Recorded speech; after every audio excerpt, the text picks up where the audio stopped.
Estamos en esta serie contemplando a Jesús y mi intención como pastor es guiarles a contemplar una y otra vez a Cristo Jesús, y sin la ayuda del Espíritu Santo yo no puedo hacerlo. Te invito entonces a abrir la Escritura en Mateo capítulo 28 y vamos a centrarnos en los versículos 16 al 20. Mateo 28, 16 al 20. Esta es la palabra del Señor. Pero los 11 discípulos se fueron a Galilea, al monte donde Jesús les había ordenado. Y cuando le vieron, le adoraron. Pero algunos dudaban. Y Jesús se acercó y les habló diciendo: Toda potestad me es dada en el cielo y en la tierra. Por tanto, id y haced discípulos a todas las naciones, bautizándolos en el nombre del Padre y del Hijo y del Espíritu Santo, enseñándoles que guarden todas las cosas que os he mandado. Y he aquí, yo estoy con vosotros todos los días hasta el fin del mundo. Amén. Amén. Demos gracias al Señor por su palabra. Amado Padre Celestial, nos enseñaste esta mañana que tú eres el Dios de amor y misericordia que nos predica el Evangelio. Tú eres el Dios de amor y misericordia que nos das la bienvenida en tu casa. Tú eres el Dios de amor y misericordia que tiene un solo tema para predicar y enseñarnos a nuestras vidas. Y ese tema está centrado en la obra, la persona de tu Hijo Jesucristo. Su sacrificio, su muerte, su resurrección, su ascensión por nosotros los pecadores. Señor, y has dado a esta tu amada iglesia esta gran comisión de anunciar este nombre santo. Señor, nosotros somos hombres débiles, sujetos a pasiones, Señor, sujetos a dudas, a incertidumbre y a tantas cosas que afligen a la raza humana. Pero tú, Señor, no nos has dejado huérfanos. Nos has dado tu bendito Espíritu Santo, quien nos guía a la palabra, quien nos enseña a Cristo, quien ministra a Cristo en nuestras vidas, que nos hace meditar profundamente en la gloria de tu nombre. Te pido entonces, Señor, que todos aquí presentes, todos, seamos llenos de tu Espíritu Santo al meditar en tu palabra en esta mañana. Dirígenos, Señor, ilumínanos, Señor, en el nombre de tu amado Hijo Jesús. Amén. El Evangelio de Mateo, amados hermanos, comienza con una genealogía, al igual que Lucas, comienza con una genealogía, y el fin de Mateo de incluir esa genealogía es enseñarnos que Jesús es el descendiente legítimo del rey David. La intención de Mateo al comenzar su evangelio con una genealogía es decirnos: Jesús es del linaje real de David. Y a lo largo del desarrollo del evangelio de Mateo, Mateo va dando pistas una y otra vez de que Jesús es el rey prometido. Y esa es la razón por la cual Mateo registra la visita de los sabios de Oriente. Recuerda la visita de los sabios de Oriente que están buscando ¿a quién? No al niño, están buscando al rey de los judíos. Ellos conocían la promesa que el rey de los judíos nacería en Belén. Y llegaron a preguntarle a Herodes si sabía de esta profecía. Y Herodes dice: bueno, cuando lo encuentren, avísenme también para ir a adorarle. No, Herodes quería matarlo. ¿Y qué hicieron estos sabios de Oriente? No le dijeron nada a Herodes. Pero cuando estos sabios de Oriente buscaron a Jesús, el rey de los judíos, para adorarle. Y una vez que lo encontraron, ellos vieron al niño ahí en los brazos de su madre María. Y el texto sagrado dice que ellos le adoraron. Le adoraron. Reconociendo, ¿qué cosa? Su majestad. Reconociendo que Él es el rey. Y de ahí en adelante el Evangelio de Mateo nos va contando distintas etapas del rey Jesús. Hasta mostrarnos a este rey Jesús, ¿dónde? Mostrarnos a este rey Jesús humillado, mostrarnos a este rey Jesús falsamente acusado, mostrarnos a este rey Jesús crucificado en la cruz con el siguiente título: este es el rey de los judíos. Pero el relato de Mateo no se queda ahí. No queda ahí. Porque este rey humillado en el Gólgota, este rey que fue humillado en el Gólgota, lo encontramos ahora como un rey exaltado en Galilea, después de su resurrección. En teología sistemática esto se conoce como los estados de Cristo. Su estado de humillación termina en la cruz y la tumba, pero su estado de exaltación y gloria comienza en la resurrección. Entonces aquí vemos, queridos hermanos, en este pasaje, al Rey majestuoso, la exaltación del Rey Jesús en el monte, junto a sus discípulos. Pero hay algo aquí que es como paradójico. Paradójico es como una aparente contradicción, pero no hay contradicción. Jesús es el Rey majestuoso que ha vencido la muerte. Jesús es el Rey majestuoso que ha vencido el pecado. Jesús es el Rey majestuoso que ha vencido a Satanás. Pero aquí Mateo nos muestra a este Rey exaltado, fíjese en este detalle, sin dinero, sin ejército, sin espada. ¿Y rodeado de quién? ¿Fuertes y valientes hombres? No. Un rey majestuoso rodeado de débiles discípulos, como tú y como yo.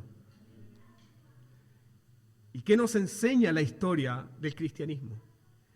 Que este rey, sin dinero, sin ejército, sin espada y acompañado solamente por débiles discípulos, ha conquistado las naciones.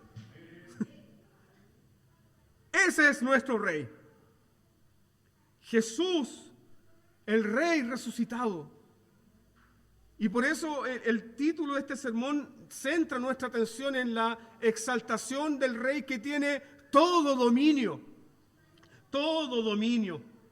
La historia comienza así.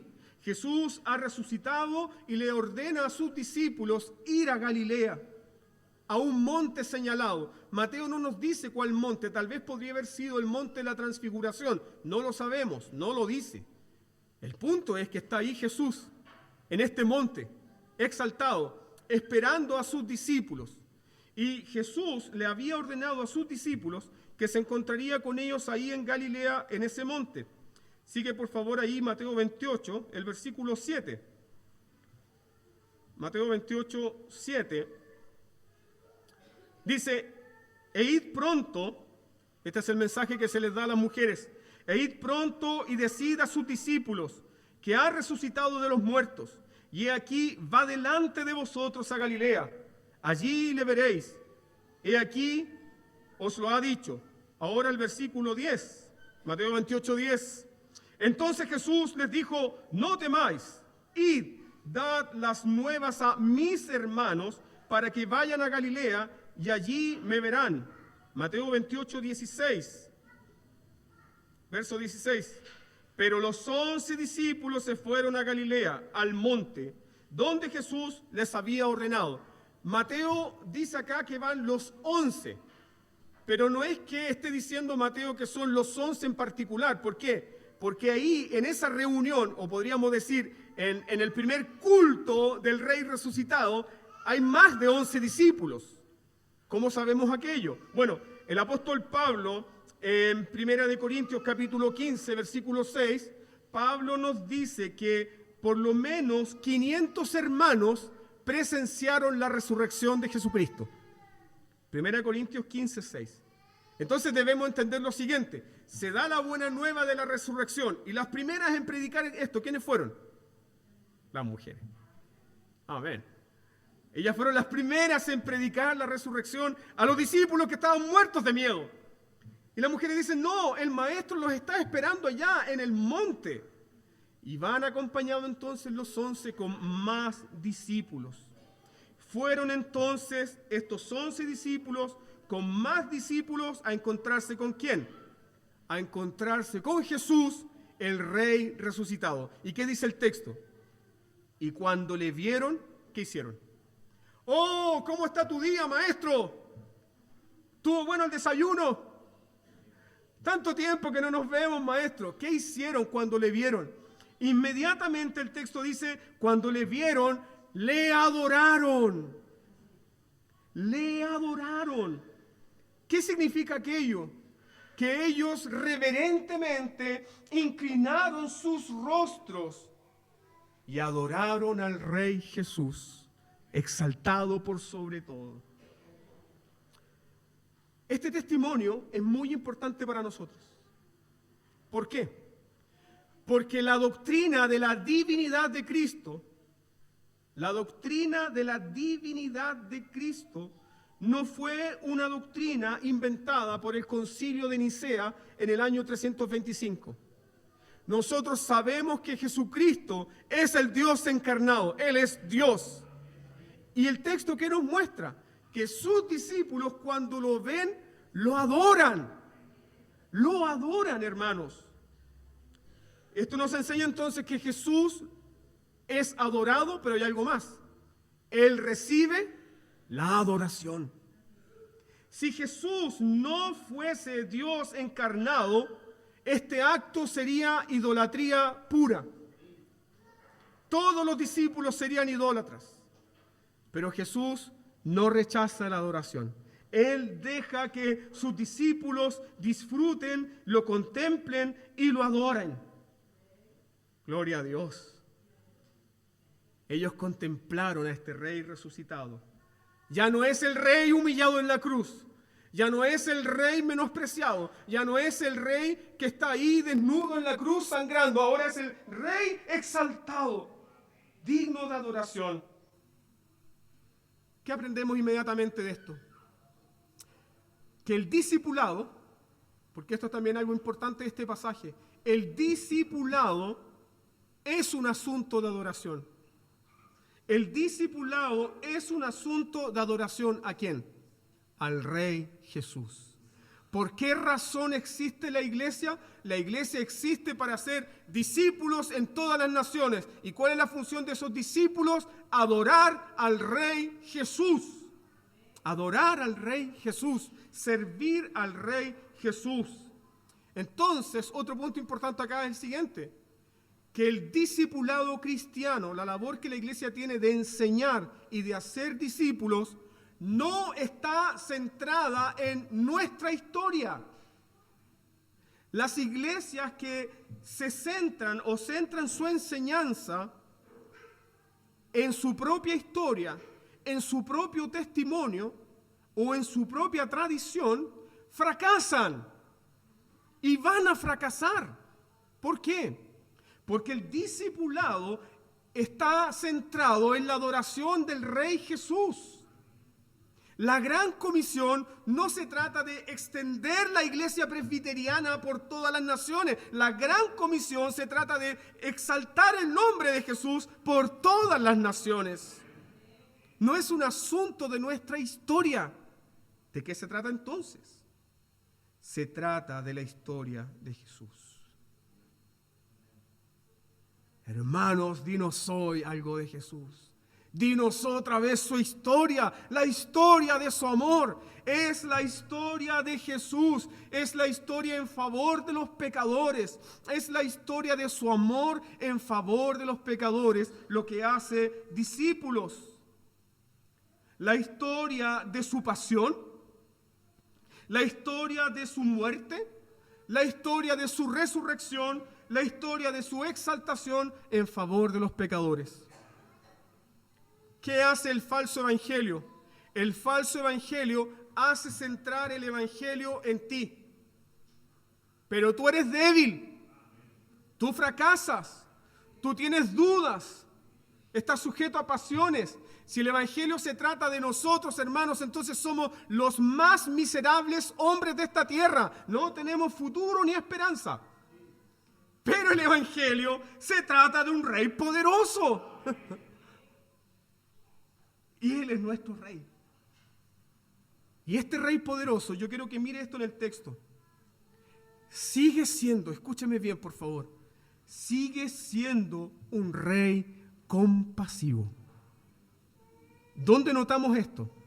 A pesar de que Él es un rey que ha vencido la muerte, a pesar de que Él es un rey que ha recibido toda autoridad, todo dominio, a pesar de que Él es un rey que está por sobre todos los reyes de esta tierra, Él sigue y mantiene su identidad como un rey compasivo. Versículo 17, segunda parte. Cuando le vieron, le adoraron, pero algunos dudaban. Algunos dudaban. No sé si nota esto, pero 500 personas, más los 11, están contemplando al Jesús, a ese mismo Jesús que hace 3 días atrás estaba colgado en un madero, lo están contemplando ahí resucitado. Pero algunos dudaban. ¿Cómo brilla el evangelio aquí? ¿Por qué razón Mateo registra la duda de estos discípulos? ¿Por qué razón Mateo registra la duda de estos discípulos en este culto con el Rey resucitado? Bueno, ¿qué habían hecho muchos de estos discípulos? En la noche del juicio injusto de Jesús, ¿qué hicieron sus discípulos? Lo abandonaron. Uno de ellos dijo, yo no lo conozco, y luego echó un par de garabatos. No sé quién sea ese. Lo abandonaron. Probablemente estos discípulos mirando a Jesús decían, ¿cómo este rey majestuoso puede tener un plan de bendición para mi vida si yo he fallado? ¿Cómo este rey majestuoso puede invitarme a esta asamblea solemne cuando yo lo he decepcionado tanto? ¿Cómo pueden los discípulos adorar y dudar al mismo tiempo? Bueno, eso es lo que nosotros hacemos domingo a domingo, ¿no? En un momento estamos diciendo, aleluya, gloria a Dios, el Señor resucitó, y al rato estamos dudando. Qué lindo estuvo el culto, y el día lunes, ¿me amará el Señor? El domingo recibimos promesas grandiosas del amor de Dios, y el lunes decimos, parece que Dios se ha olvidado de mí. Hermanos, esa es la realidad de nuestra vida como discípulos.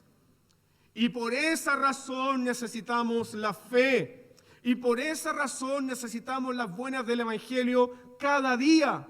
No se trata de lo que nosotros estamos logrando. Se trata de lo que el Rey ha hecho por ti.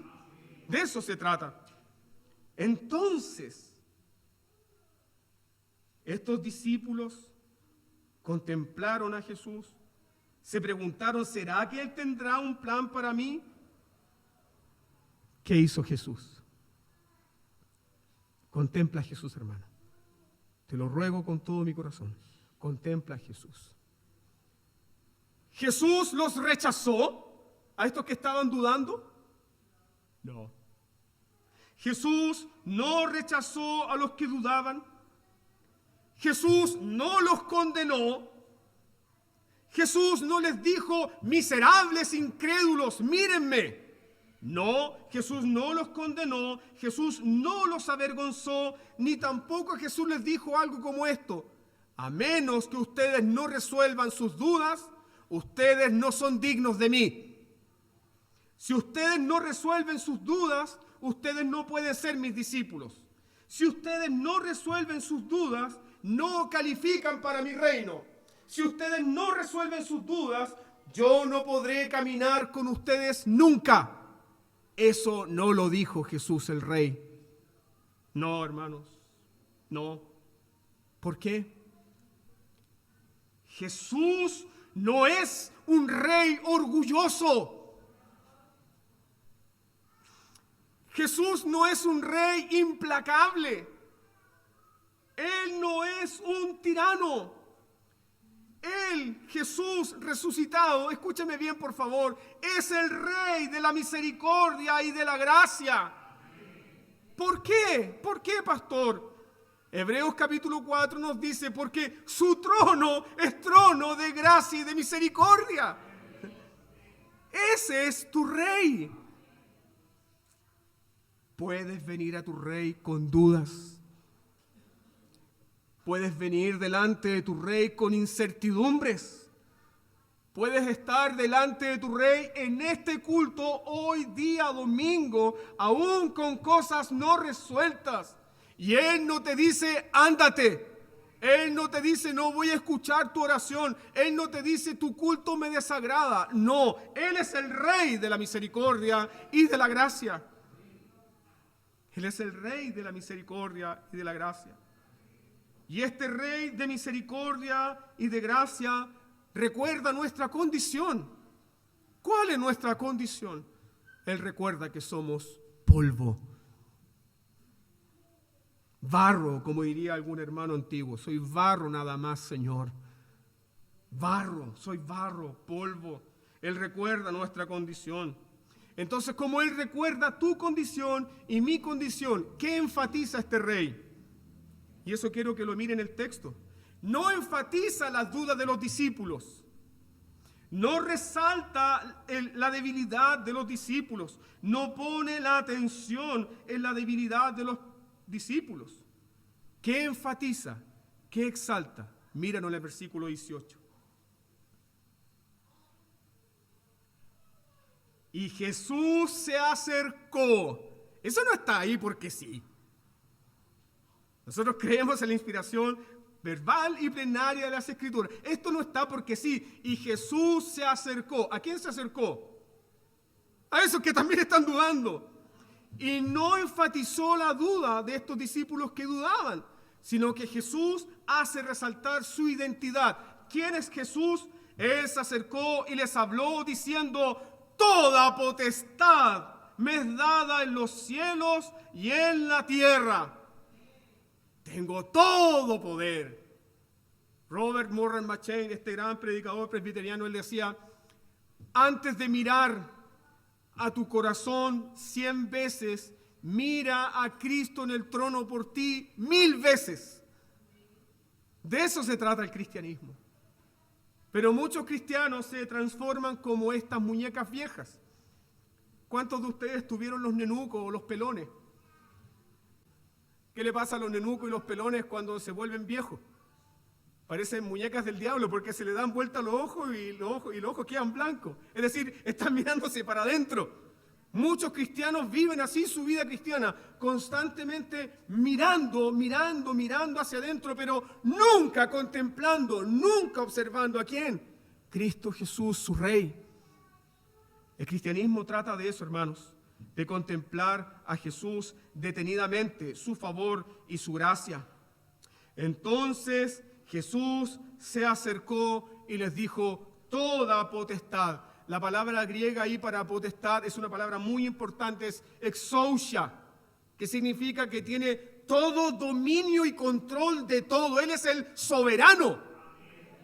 No es que Él tiene un poder para hacer algo aquí y allá, no, Él es el soberano. Él es el soberano. Él es el soberano ¿dónde? En los cielos y en la tierra. ¿Y por qué es el soberano en los cielos? ¿Por qué serafines, arcángeles, ángeles le obedecen y se sujetan a su mandato? Porque Él es Dios. Y Él tiene todo dominio también en la tierra. Porque Él es el único rey legítimo de los hombres. El reinado que perdió Adán, ¿quién lo restituyó? Jesús el Rey, el único Rey verdadero.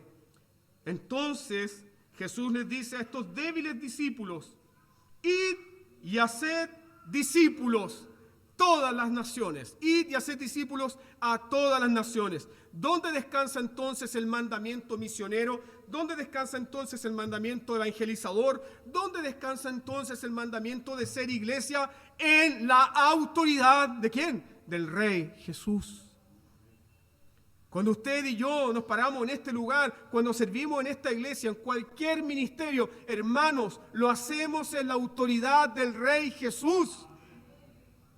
No en el poder de la carne, no en el poder de una denominación, no en el poder de un hombre. Es en la autoridad y poder del Rey Jesús, que ha sido exaltado por sobre todo. Una cosa más importante acá, y es que cuando Jesús dice que se le ha sido dado todo poder y todo dominio en los cielos y en la tierra, Jesús está citando las profecías de Daniel. Vaya conmigo, por favor, a Daniel, capítulo 7.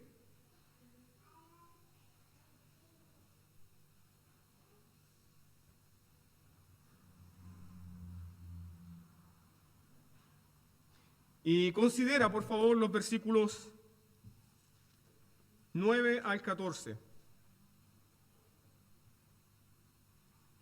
Daniel narra así su visión. Dice: estuve mirando hasta que fueron puestos tronos, y se sentó un anciano de días, cuyo vestido era blanco como la nieve, y el pelo de su cabeza como lana limpia.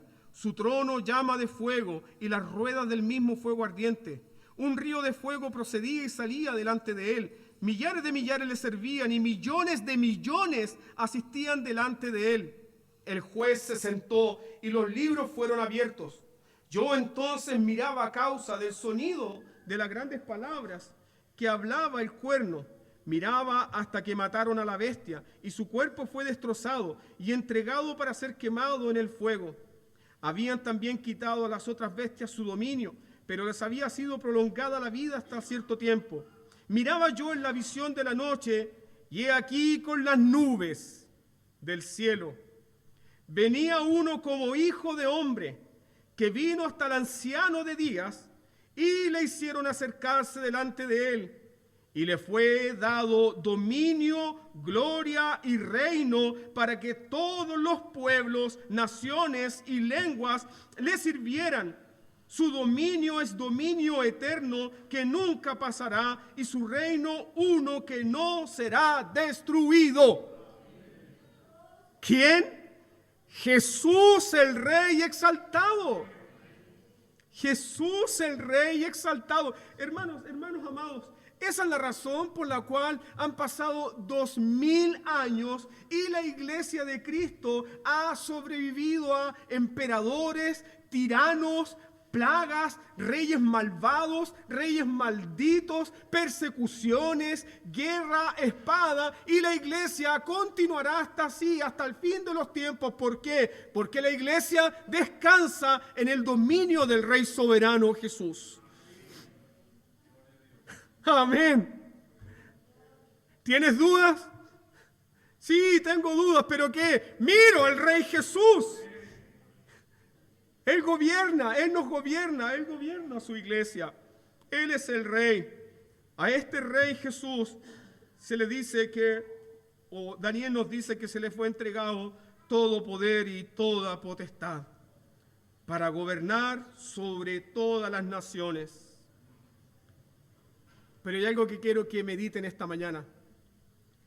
Cómo Jesucristo, el Rey exaltado, ejerció su poder y autoridad en su ministerio terrenal. ¿Cómo Él la ejerció? Él ejerció su poder y majestad, ¿para qué? No he venido para ser servido, sino he venido para servir. Nuestro Rey es un Rey siervo, el único. ¿Y qué hizo Jesús con esa autoridad? Bueno, recuerden ustedes Marcos capítulo 2, versículo 10. Él tiene autoridad, ¿para qué? Para perdonar pecados. ¿Quién es el único que perdona pecados? Dios. Él tiene autoridad para perdonar pecados. Él tiene autoridad para expulsar demonios. Él tiene autoridad para sanar enfermedades incurables. Él tiene autoridad para enseñar. Él tiene todo dominio y autoridad sobre todos los hijos de los hombres. Pero esa autoridad que Jesús ejerció en su ministerio terrenal era una autoridad local. ¿Por qué? Porque su ministerio se centró particularmente en Jerusalén y Galilea. Pero después de la resurrección, ¿qué pasa con ese ministerio y esa autoridad de Jesús? Ahora, la autoridad de Jesús y su autoridad para perdonar, su autoridad para sanar, su autoridad para hacer el bien a los hijos de los hombres, va más allá de toda nación, va más allá de toda lengua, va más allá de toda tribu. No tiene límite, no conoce de límite. Tu rey no conoce de límites. No hay imposible para él. Contempla conmigo a este rey glorioso. Contémplalo y alábalo. Después de la resurrección, él ejerce su poder en los cielos y en la tierra. ¿Y por qué? Apocalipsis capítulo 5 nos dice que él es el Cordero. ¿Digno de qué?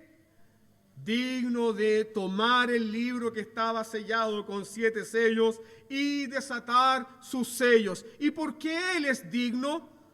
Porque Él menospreció su vida hasta la muerte y muerte de cruz. Porque Él derramó su sangre. Porque Él dijo: yo moriré y pagaré por los pecadores. Yo cumpliré el pacto. Y a Él se le ha dado toda autoridad. Y el llamado a la adoración de esta mañana, Apocalipsis 11, 15. Los reinos del mundo han venido a ser de nuestro Señor y de su Cristo, y Él reinará por los siglos de los siglos. Este es el Rey soberano. Y como Rey soberano, en nuestro pasaje, formula la siguiente pregunta. Un rey soberano tiene poder para hacer lo que quiera. Un rey soberano puede hacer lo que quiera, como quiera, cuando quiera. Si él no puede hacer lo que quiere, entonces no es soberano. Punto, no es rey. Pero nuestro Rey Jesús, Él es Rey soberano. Él puede hacer lo que quiera, cuando quiera y como quiera. Mira por favor el texto, versículo 17. Ahí estamos todavía. Perdón, versículo 18. ¿Qué es lo que Él quiere hacer? Él puede tener todos los reinos, todos los mundos así, porque se le entregaron, le pertenecen. Él es el Rey soberano. Y en el texto, como Rey soberano, puede hacer lo que quiera, como quiera y cuando quiera. ¿Qué es lo que este Rey soberano quiere hacer? Él quiere hacer discípulos. Él quiere hacer discípulos. Él quiere tener discípulos de todas las naciones. Él quiere tener discípulos. Este Rey soberano podría tener a los hombres así, con una sola palabra. Él lo puede hacer, pero no. Él quiere que su nombre sea dado a conocer a través de discípulos que hacen discípulos. Y ahí entramos tú y yo. Pero Señor, yo miro mis debilidades, yo miro mis dudas, yo miro mis tropiezos, no califico como un discípulo. Momento, el Rey te llama. Se acabó. Se acabó. Él tiene toda autoridad en los cielos y en la tierra. Y Él desea hacer discípulos. ¿Por qué? ¿Por qué Él desea hacer discípulos de todas las naciones? Porque el cántico de los redimidos nos dice que con su sangre redimió de toda lengua, pueblo, tribu y nación. Los reinos de este mundo, las naciones, las tribus, le pertenecen. Y Él tiene discípulos ahí. Recuerda cómo el apóstol Pablo fue consolado cuando fue duramente afligido y tenía que predicar y él no sabía si debía seguir predicando. Él fue consolado con las siguientes palabras: ánimo, habla y no calles. ¿Por qué? Porque mucho pueblo tengo en este lugar. Pero Señor, si son todos idólatras paganos, yo morí por ellos, yo derramé mi sangre, ellos me pertenecen y ellos van a escuchar mi voz. Esa es la razón por la que somos iglesia, hermanos. Estamos al servicio de un rey omnipotente. Todo lo puede. Él tiene dominio absoluto y control absoluto sobre las almas de los hombres, de los niños, de las mujeres, de los jóvenes. Él es el rey soberano que domina el destino eterno de hombre y mujer. Y Él es el rey soberano que llama a las naciones a venir a Él. Ese es el rey a quien servimos, hermanos. Y este rey soberano define la forma en cómo quiere hacer discípulos. No es a nuestra forma, no es a nuestra idea, no es según lo que nosotros pensemos conveniente para cada cultura.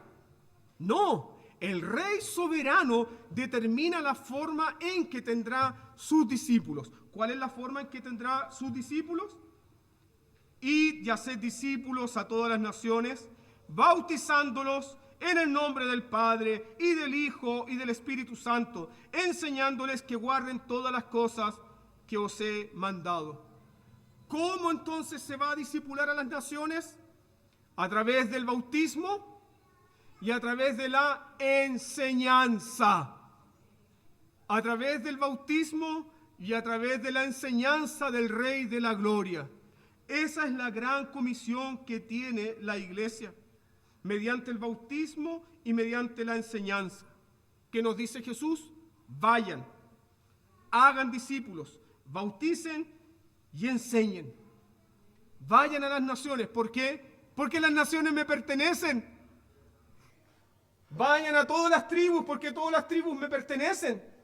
Vayan a todo lugar con este mensaje de salvación. ¿Por qué? Porque soy un rey de misericordia y de gracia. Jesús dice entonces que la iglesia tiene esta comisión de hacer discípulos, en primer lugar, a través del bautismo. ¿Qué significa aquello? Que el rey tiene un pueblo. El rey tiene un pueblo, la iglesia. Y Dios quiere que los discípulos sean parte de este pueblo, sean parte de la iglesia. La forma de estar vinculado al pueblo de Dios es a través del sacramento del bautismo. Y este pueblo debe ser enseñado constantemente. Ahí están los fundamentos de esta gran comisión y el discipulado. Parte de la iglesia del cuerpo de Cristo, siendo disciplinado y enseñado ¿cuándo? Hasta que Él venga. Eso es lo que hace la iglesia. Ahora, ¿qué es un discípulo? Un discípulo es un alumno. Los que son profesores acá, ¿pueden decir que sus alumnos son discípulos suyos? No, porque un alumno tiene una relación de aprendizaje temporal con el profesor. El alumno recibe la enseñanza del profesor y cuando llega a su casa se olvida del profesor. Chao, profesor. Un alumno no quiere saber más del profesor. Simplemente le presta atención cuando tiene que prestarle en la sala de clases. Pero un discípulo camina con su maestro. Esa es la gran diferencia. Un discípulo es uno que está relacionado profundamente con su maestro. Y Jesús es nuestro maestro. ¿Por qué? Él murió, Él resucitó, Él está involucrado con nuestras vidas porque Él dio su vida por ti. Jesús no es un profesor y nosotros sus alumnos. Él es nuestro maestro y nosotros sus discípulos. Caminamos con Él. De igual manera lo que Jesús hizo con sus discípulos. Comió con ellos, compartió momentos con ellos íntimos, predicó, oró con ellos, viajó con ellos, durmió con ellos. Había una relación constante. Jesús es tu maestro.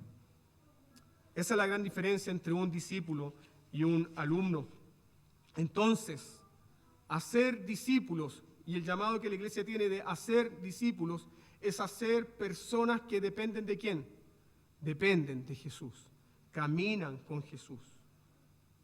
¿Se da cuenta?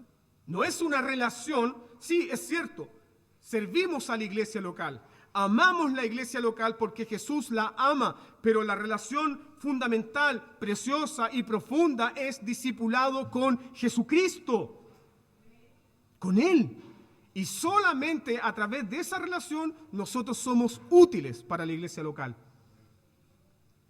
Hacer discípulos entonces implica integrar al individuo a la iglesia local. ¿Cómo los integramos a la iglesia local? A través, dice Jesús, del bautismo. ¿Qué es el bautismo? Señal y sello del pacto de gracia. ¿Cuál era la señal y sello del pacto de gracia, del amor de Dios, de la gracia de Dios en el Antiguo Testamento? La señal era la circuncisión. Pero una vez que llegamos al Nuevo Testamento, la señal cambia. Cambia ahora a la manifestación, ¿cierto?, de la efusión del agua. ¿Por qué? Porque los sacramentos del Antiguo Testamento eran sangrientos y apuntaban a una sangre que se iba a derramar. Pero los sacramentos del Nuevo Testamento, ya sea Santa Cena o bautismo, nos recuerdan que la sangre ya fue derramada.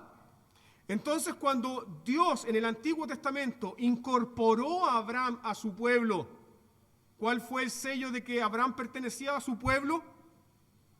La circuncisión. Y en el Nuevo Testamento, ¿cuál es la señal de que un discípulo pertenece al pueblo del pacto? El bautismo. Y aquí yo quiero destacar esto. El bautismo no es una señal de nuestra propia fe. El bautismo es una señal del amor y de la misericordia de Dios para con nosotros. ¿Por qué? Porque es Dios quien nos entregó a su Hijo Jesús. Y cuando recibimos las señales de los sacramentos, ¿qué estamos recibiendo? Simplemente el amor de Dios. Esa es la razón por la cual los discípulos deben ser bautizados. ¿Y qué hicieron los apóstoles? Predicaron el Evangelio y también bautizaron. Y el libro de los Hechos nos dice que bautizaron no solamente a hombres y mujeres adultos, sino que también a familias completas. No se trata de un asunto de la fe particular, sino de la fidelidad de Dios a su pueblo, al entregarle a su Hijo. Hacer discípulos también implica entonces el ministerio de la enseñanza. Muchos confunden la gran comisión con simplemente hacer misericordia a las naciones. No, está bien hacer misericordia, debemos hacerlo, la iglesia debe hacerlo, pero la gran comisión particularmente está centrada en la enseñanza, la doctrina de Jesús, las enseñanzas de Cristo, no en doctrinas de hombres, no en tradiciones humanas, sino en todo el consejo de la palabra de Dios. Por lo tanto, ¿por qué muchas veces la iglesia fracasa en las misiones? ¿Por qué muchas veces la iglesia fracasa cuando quiere llevar el evangelio a otro lugar? Porque particularmente están pensando simplemente en llevar pan y agua, pero no están pensando en llevar ¿qué cosa? Las buenas nuevas del evangelio. Ambas cosas son necesarias, pero principalmente ¿qué? Buenas nuevas del evangelio. Buenas nuevas del evangelio. Y hay otro punto más importante acá. Hacer discípulos y cumplir con la gran comisión implica la santificación. No es simplemente enseñar por enseñar. Considera por favor el versículo 20. Enseñándoles que guarden todas las cosas. ¿Cuál es la misión de la iglesia? Disciplinar y enseñar a los hombres y mujeres que obedezcan y adoren al Rey Jesús, enseñándoles que guarden todas las cosas. Entonces te pregunto hoy, ¿qué autoridad tiene la iglesia para enseñarte? ¿Qué autoridad tiene la iglesia para reprenderte? ¿Qué autoridad tiene la iglesia para exhortarte? ¿Qué autoridad tiene la iglesia para disciplinar tu vida o algún área de tu vida? ¿Tiene alguna autoridad la iglesia? Sí, la autoridad del Rey Jesús. Eso es lo que nosotros entendemos porque somos cristianos. Y si usted entiende otra cosa distinta, entonces replantéese qué clase de cristianismo quiere seguir. Ser cristiano es estar bajo el señorío de Jesús, bajo el señorío de Cristo. Tiene autoridad. Y esa autoridad Jesús la entrega a su iglesia para la gran comisión, para la obediencia completa de todo lo que Jesús ha enseñado. Entonces la iglesia, ¿qué debe enseñar? Arrepentimiento, fe, juicio venidero, doctrina de las últimas cosas. Guardar los mandamientos para honrar al Rey, no para ganar salvación, sino para mostrar obediencia al Rey. La iglesia debe enseñar todo el consejo de Dios. Ahí hemos definido lo que es esta gran comisión, pero somos débiles. ¿Podemos cumplir con esto? ¿Podemos cumplir con esto en nuestras fuerzas? No, hermanos, no. Pero ¿qué enseña el Rey Jesús?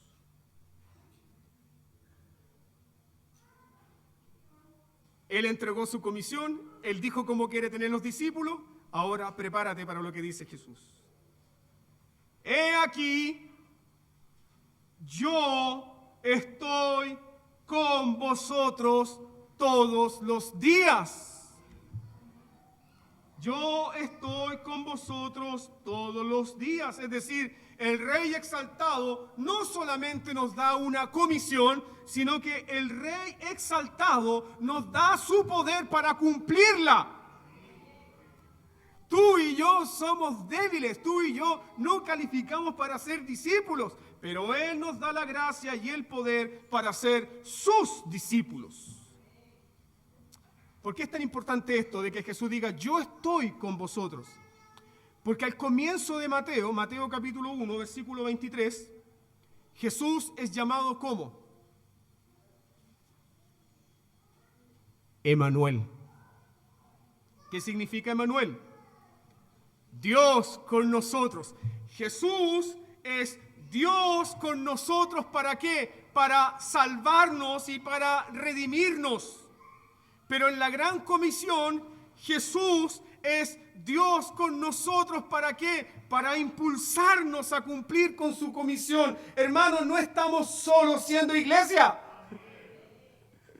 Nosotros no somos una banda de pobres y débiles hombres tratando de hacer algo para Dios. No, todos estamos aquí impulsados por el poder del Rey soberano. Y ese es el gozo de nosotros los cristianos.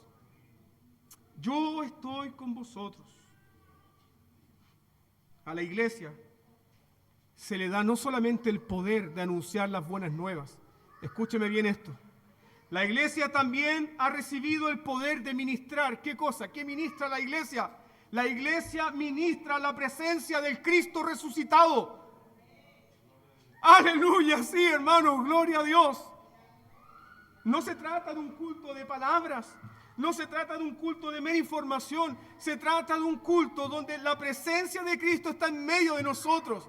Él nos convence de pecado, Él nos consuela, Él nos fortalece, Él transforma nuestras mentes. ¿Por qué?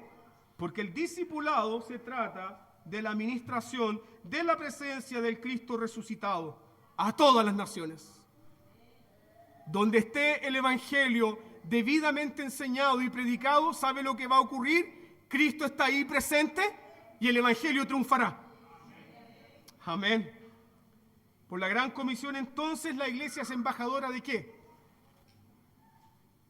La iglesia es embajadora del Rey. La iglesia es embajadora del Rey. Y cuando hay 2 o 3 reunidos en mi nombre, ¿qué dice el Rey?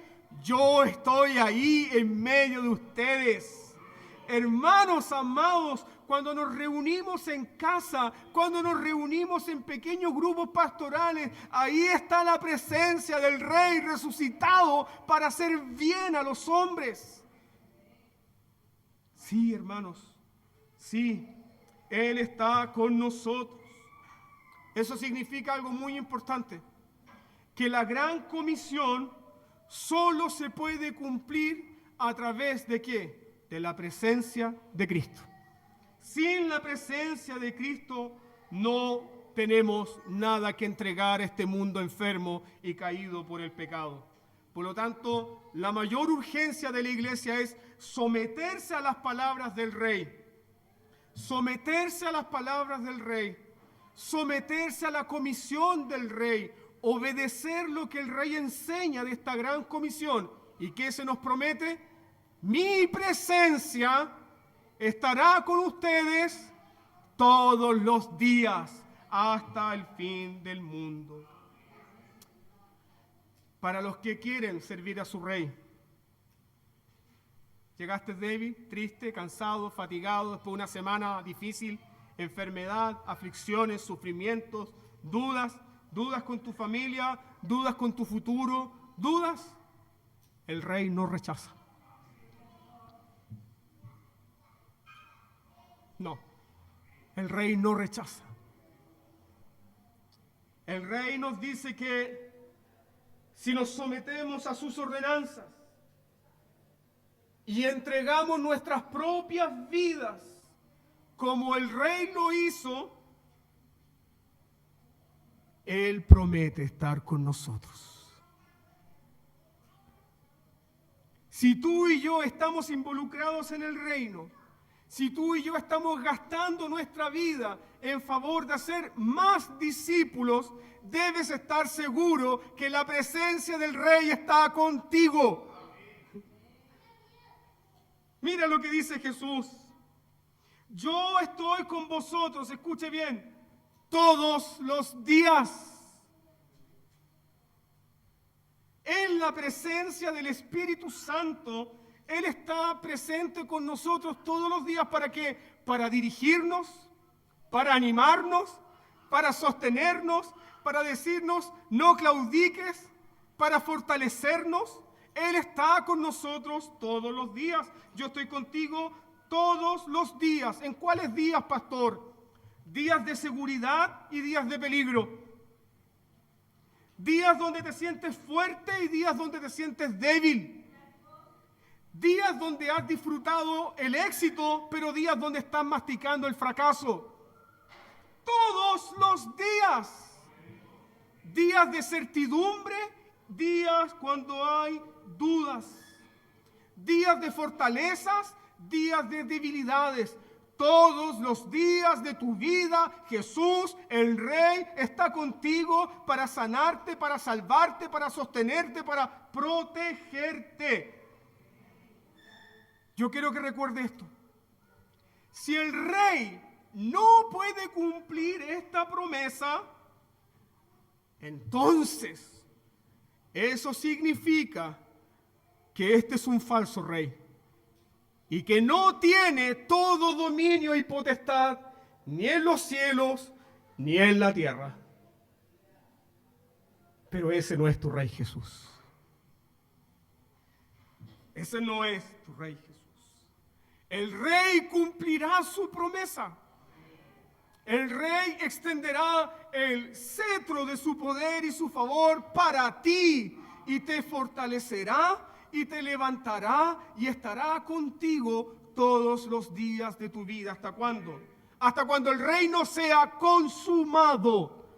Amada iglesia, contempla al Rey Jesús. Te animo a que contemples que el discipulado, la enseñanza, el servicio, no es solo un servicio a la iglesia local. Es un servicio al Rey que tiene todo dominio, toda potestad en los cielos y en la tierra. Y sigue siendo el Rey de misericordia y de gracia para ti. Contemplemos al Rey en oración. Te invito a doblar tus rodillas y tener un momento para adorar a Jesús.